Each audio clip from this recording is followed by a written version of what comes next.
Salams from the People's Dispatch studios in New Delhi. I'm Siddhant Ani and you're watching Daily Debrief, your primer on some of the top international news stories of the day. This Saturday, we're talking presidential elections in Honduras. We're talking about the Iran nuclear deal and the omnibus legislation in Indonesia. First up, 13 candidates will contest Honduras' razor-tight presidential elections on Sunday to see who will succeed scandal-tainted Juan Orlando Hernandez. Xiomara Castro never planned to run for president, but she is the frontrunner to become her country's first female leader, based on her steadfast defense of the country's poor. As the wife of Manuel Zelaya, she was the first lady in 2009 when her husband was deposed in a coup supported by the military, business elites, and the political right. She made her name leading mass street protests against the coup, and there began her political career. We spoke earlier to Zoe for more on Castro and tomorrow's elections. I'm here in Tegucigalpa, the capital of Honduras. On Sunday, November 28th, over 5 million Hondurans will have the chance to elect their next president, next national deputies, as well as local members of government. These elections have been considered historic. It is the fourth electoral process to take place since the 2009 coup d'etat, and it will see a very interesting mashup between the far-right National Party and an alliance of opposition forces. The strongest force in this opposition alliance or platform is the Libre Party, which is the Freedom and Refoundation Party that was founded following the coup d'etat in 2009 and emerged from a confluence of people's movements in resistance to the coup. So just to give a little background on these elections, as I mentioned, it's the far-right National Party with their candidate Nasrias Furi. He was the former mayor of Tegucigalpa. His slogan, I think, is quite telling. It is, Papi is different. So he's using Papi to talk about himself. And he's saying he's different because he wants to distance himself from the last 12 years of National Party rule. So as I mentioned, in 2009, there was a coup d'etat. And since then, the National Party of Honduras, the far-right party, party of the oligarchs and the elites in the country, has been ruling the country and has really driven the country in a very dire situation, socially, economically, and politically. We'll get into some of those elements a bit later. Then the other leading candidate, as I mentioned, of the opposition platform is Xiomara Castro. Xiomara Castro is from the Libre Party. She is the partner of Manuel Zelaya, who was overthrown in 2009. She is a figure who has, gained a lot of popularity because her slogan and the slogan of Libre Party is very simple, very to the point, and it's "they're leaving, se van," and this really captures the broad sentiment of the people in Honduras, that they're tired and they're sick and tired of this national party, which has really destroyed their opportunities and destroyed their future. So those are the two leading candidates. In all of the pre-elections polling, the opinion polls, the voter intention polls, Xiomara Castro gave a very clear advantage over Nasrias Furi. Also joined her, about a month ago, was the candidate from the 2017 elections from the opposition, which is Salvador Nasrallah. He's from a different party, a party that's, more based on fighting corruption. And he, technically won the elections in 2017 before the electoral fraud was committed. So he also kind of brought a number of percentage points to Xiomara's lead ahead of Nasrias Furi. So it's going to be an interesting day on Sunday. The Libre Party is quite certain and optimistic that, what the opinion polls have expressed, what the popular sentiment that people are feeling is that the opposition will prevail. So this is the basic kind of scenario in terms of what people are thinking of in terms of numbers, who are the candidates. And I think another key question to address here is, what are the key issues? So as I mentioned before, people are tired of what's been happening over the 12 years one of the key elements that really expresses this social discontent, this economic crisis, is probably the migration crisis. Hondurans are one of the most highly represented nationalities of people trying to cross the border into the United States. A recent study said over 200 families leave Honduras every single day in search of a better opportunities and a better future. And this, they're fleeing a number of things. They're fleeing the deep violence that exists in Honduras because of the, complete control of criminal groups, of drug traffickers who are often in cahoots with members of this ruling party, of the National Party. They're also fleeing forced displacement. So, part of that violence is that a lot of people are forced to leave their communities because it's no longer safe. In other senses, people are forcibly displaced because of, extractive projects. A lot of communities in rural areas have been driven out of their ancestral lands because these lands have been given to transnational companies or local companies for extraction and for those companies to, get wealthy. And another element is the lack of opportunities. And so employment is very, one of the key challenges for the Honduran youth, which make up a large percentage of the population. And really at this point, people say that the only option for young people in Honduras today is, maybe they're lucky enough to find a job, and if they're not, then they migrate. And so that's one of the really key issues addressing this. Before the elections just 1 year ago in 2020, a study that was done by the National Autonomous University of Honduras said that over 70% of the population was living in a situation of poverty. And the numbers of extreme poverty, if I'm not mistaken, are over 40% of the population. And so, this is really points to the fact that not only is the violence severe, not only are there not jobs, but people are really living in desperate and dire circumstances. Prices aren't getting any cheaper. And another aspect of the rule of the National Party over the past, over a decade has been the privatization of, key resources for the people. So not only are they not able to get work, not only is there high levels of violence, but, basic needs and basic rights such as access to water, access to electricity, access to education, access to housing are very far out of reach for most Hondurans. The electricity company was public, and through, the coup process, it has become privatized. A lot of, members of the oligarchy have large shares in this formerly national electricity company, and the rates have skyrocketed, and so this is another key aspect, is that people are not able to get an education, they're not able to find housing, they're not able to live a dignified life. And this, is one of the main reasons why many people, for example, the slogan of the ruling party is that there's going to be something different. But it seems, according to the polls, that many people don't see anything different with the National Party, and they really just want an end to this. And I'll just finalize by saying that one of the most popular songs that you can hear in Honduras today is a song called Juanchis is Going to New York. And Juanchis is referring to the current president, Juan Orlando Hernandez. He was, illegitimately elected in 2017 through massive electoral fraud.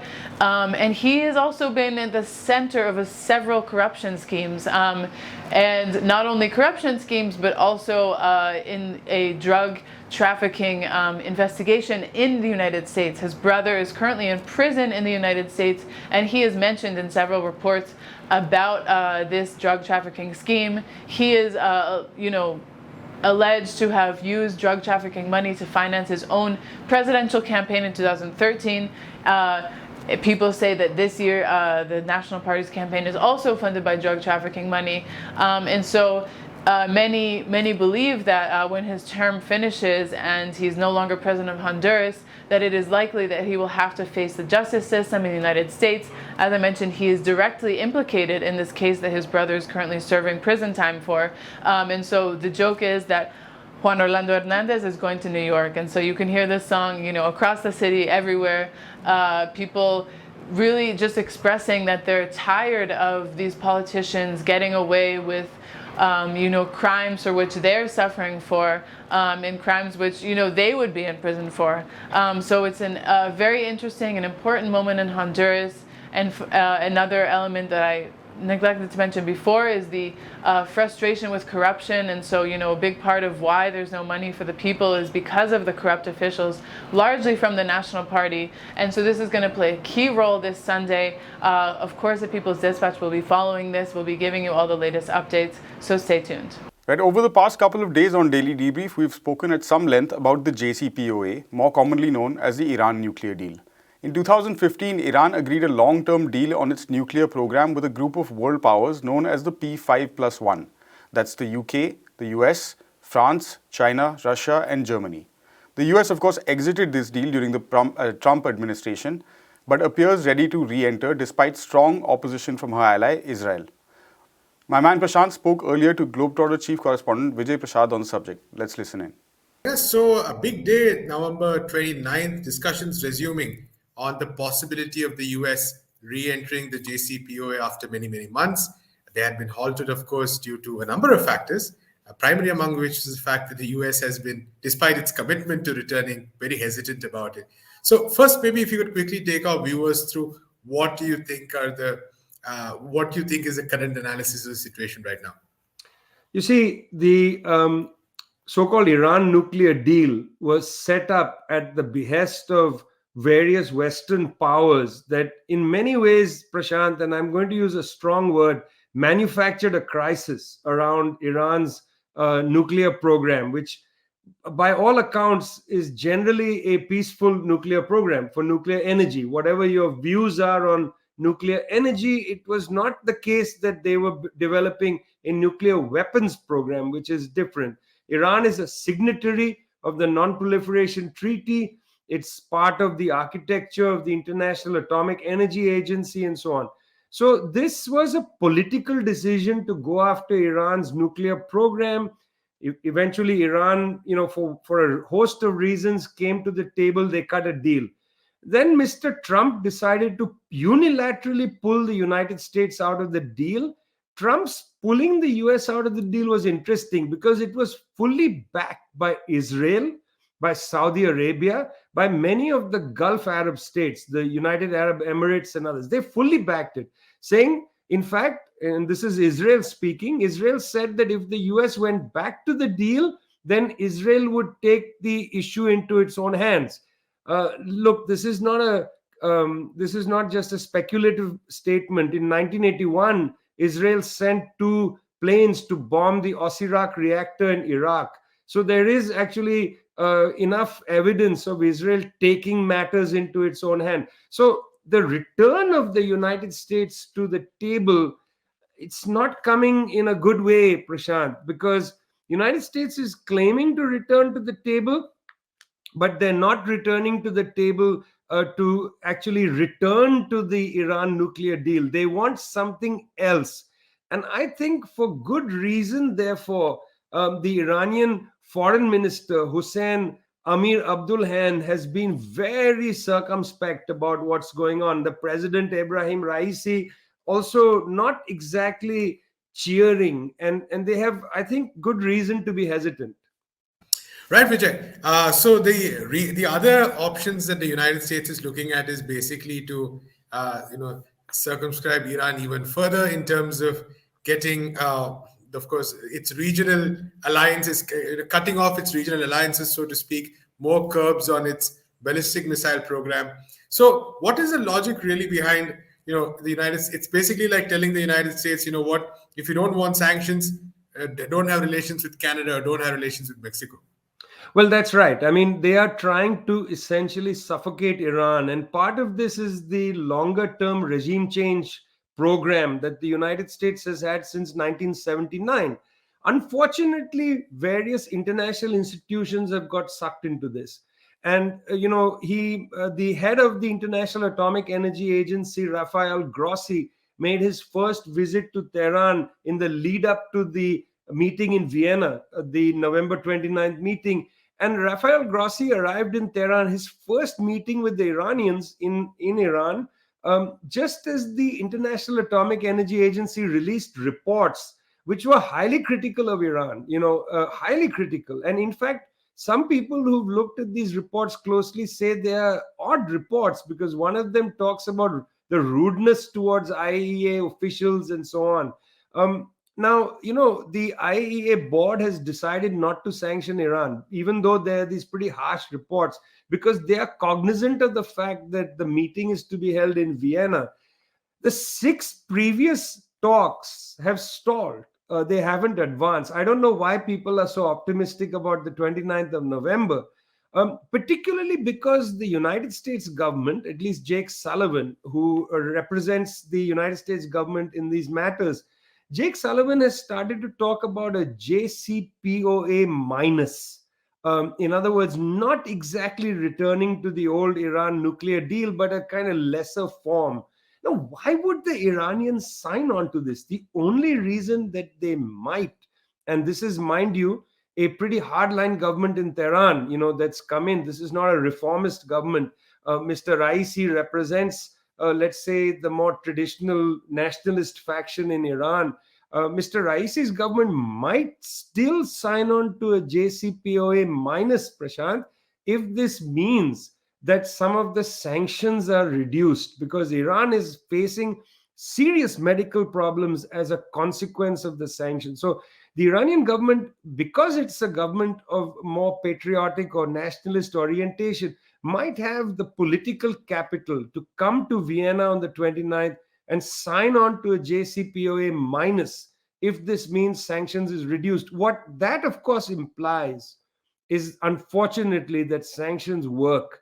And I think this is something that people who are adherents of the United Nations Charter should think quite strongly about. That, the Iranians might come and sign the dotted line on the 29th of November, but only because they faced essentially an illegal throttling of their commercial activities. And finally, Anish is on the show to talk a little bit about Indonesia, where the government has been ordered to amend a controversial omnibus legislation. The Constitutional Court there has ruled that President Joko Widodo's Job Creation Law is conditionally unconstitutional. The law was passed in Parliament in October 2020 despite mass protests by workers. Touted as an attempt to boost investment, it revised 79 existing laws on labour, planning and the environment.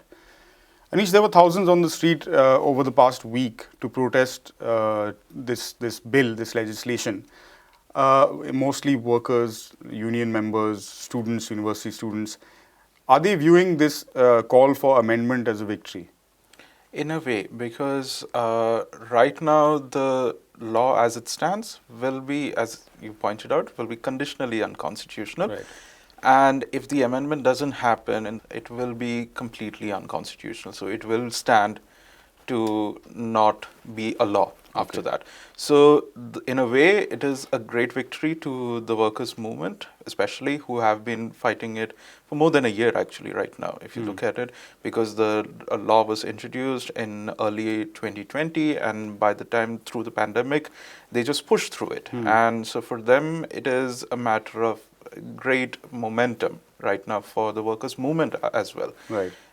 Despite the law, or before the law actually, Indonesia was going through a certain decades of neoliberal reforms and restructuring, and workers' movement and workers' rights actually has been on a back foot for quite a while now. So in this way, this law has kind of galvanized a movement that was not gaining as much traction as it used to at one point in Indonesia's history. So this is going to definitely be, dynamic changing ruling for the workers' movement and also everybody else. At the same time, you have to understand like what kind of amendments will the government introduce is also going to be a big question, because which sections will they take away from the huge bill? We are talking about, it's 79 sections, but also like 800 pages. Right. It's a huge law. It's one of the biggest legal document that Indonesia has created in the recent past. So for them, how they're going to change many of these laws, especially because a large part of it deals with labor rights. And when we talk about labor rights, it's anywhere from layoffs to minimum wages. It has actually virtually taken out minimum wages in most sectors. To even the condition of migrant workers, and also to the point where whether or not many of these factories or sweatshops, as we call them, can hold workers in their premises against their will. So Against their will, these are the kind of questions that are going to be asked in the next few months, where the amendment will be produced. The government definitely has a huge majority in the parliament, but because of the ruling, it really has to now take a relook at what it has some of brought this it. Yeah. stuff. So specifically, I want to ask you a little more detail on that subject. What are the key parts that workers, students, and other progressive sections of Indonesian society sort of asking for? So right now, if you look at it, the law as it stands, it actually takes away a large part of workers' rights.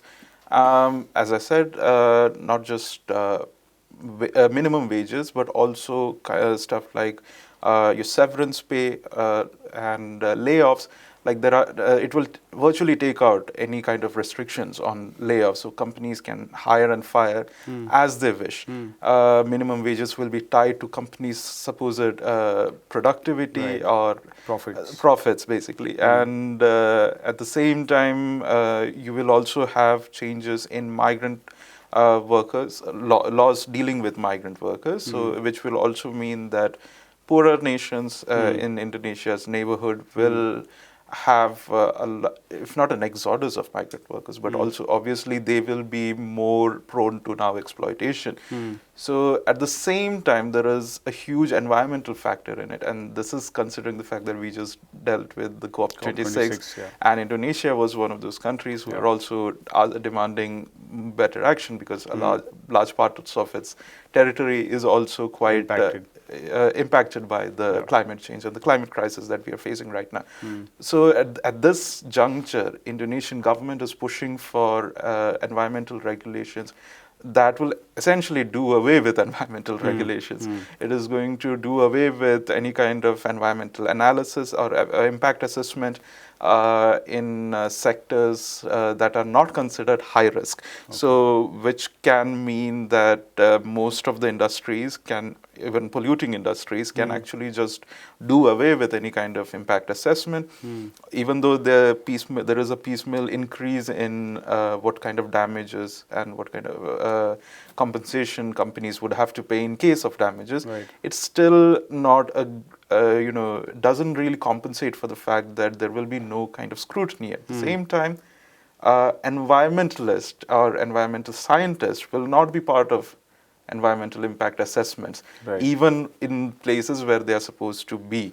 So in this case, you're looking at completely undoing any amount of protections, environmental protections that the country is going through. And this is especially done to attract mining industries, foreign mining industries, especially from Australia, but also other parts of the world. And this will especially impact indigenous groups in the far eastern parts of Indonesia, especially West Papua, which is right now dealing with an virtual insurgency of its own. So this is a law that pretty much impacts every aspect of an Indonesian polity. So it is something that is going to completely change what Indonesia looks like right now.